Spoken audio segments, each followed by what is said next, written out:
qui certainement va faire l'objet d'une adoption à court terme, ce qui sera un premier pas parce que c'est extrêmement important pour retrouver le statut d'avoir une loi qui soit conforme au principe de Paris. La deuxième chose, comme vous le constatez également, aujourd'hui nous sommes en train d'installer un nouveau membre du comité parce qu'en attendant d'avoir la nouvelle loi qui consacre définitivement le retour du comité sénégalais des droits de l'homme sur la scène internationale en termes de conformité avec les principes de Paris, il faut fonctionner. Et ces nouveaux membres effectivement ont été installés ce matin sur la base de l'actuelle loi, la loi 97-04 du 10 mars, régit le comité sénégalais des droits de l'homme. Et cela nous permet donc de renforcer les actions sur le terrain parce que nous sommes en train de faire beaucoup d'actions sur le terrain. Et cela également va faire de telle sorte que les partenaires techniques et financiers seront beaucoup plus motivés à s'engager auprès du comité sénégalais des droits de l'homme en vue donc de diversifier nos actions sur le terrain, mais également en vue de nous accompagner pour une meilleure promotion et une meilleure protection des droits de l'homme. Combien de membres constituent le comité? Du point de vue de la loi, c'est 29 membres. Et d'après l'article 4, dernier alinéa de la loi de 97, ces 29 membres sont nommés par arrêté du garde des Sceaux, ministre de la Justice. Et c'est ce qui a été fait le 6 avril, sur proposition des institutions dont ils relèvent.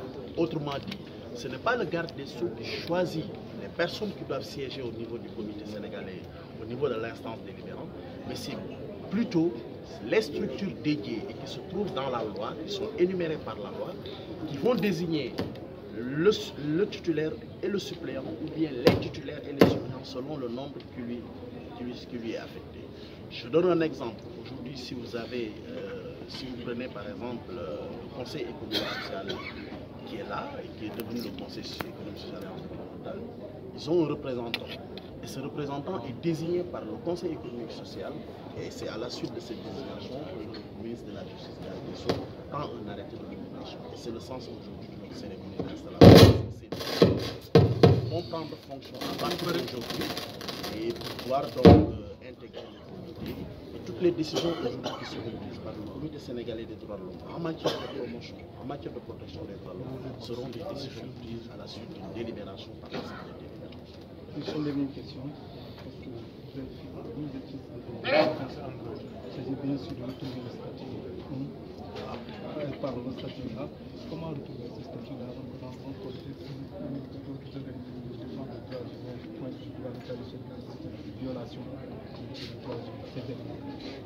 Écoutez, les critères d'appréciation pour accréditer une INDH, c'est en fait en fonction des lignes directrices qui sont édictées par les principes de Paris, qui disent ce que doit être une institution nationale des droits de l'homme.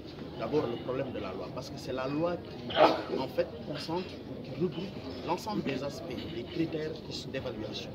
La question de l'indépendance, ça doit être consigné dans la loi. La question de l'autonomie budgétaire, ça doit être consigné également dans la loi. Les protections qui doivent être apportées aux membres qui siègent au niveau de l'instance délibérante, tout ça, c'est ce qui fait que donc nous avons quand même pris la décision ferme d'aller vers la réforme de cette institution nationale. Il est évident qu'aujourd'hui, l'institution nationale, effectivement, joue son rôle, mais l'institution nationale ne peut jouer son rôle que dans le cadre des limites édictées par la loi. Aujourd'hui, la loi de 97 est une loi qui n'est pas tellement une loi qui nous permet de nous mouvoir complètement, mais avec la nouvelle loi qui sera donc adoptée et qui mettra en place une commission nationale des droits de l'homme, nous avons quand même élargi les pouvoirs du comité sénégalais, renforcé les pouvoirs du comité sénégalais des droits de l'homme, parce que nous avons quand même tiré les leçons du passé pour pouvoir donc, parce que quand vous réformez également, vous réformez pour donc essayer de corriger l'État. C'est ce qui fait que cette réforme de la loi est extrêmement importante pour l'avenir.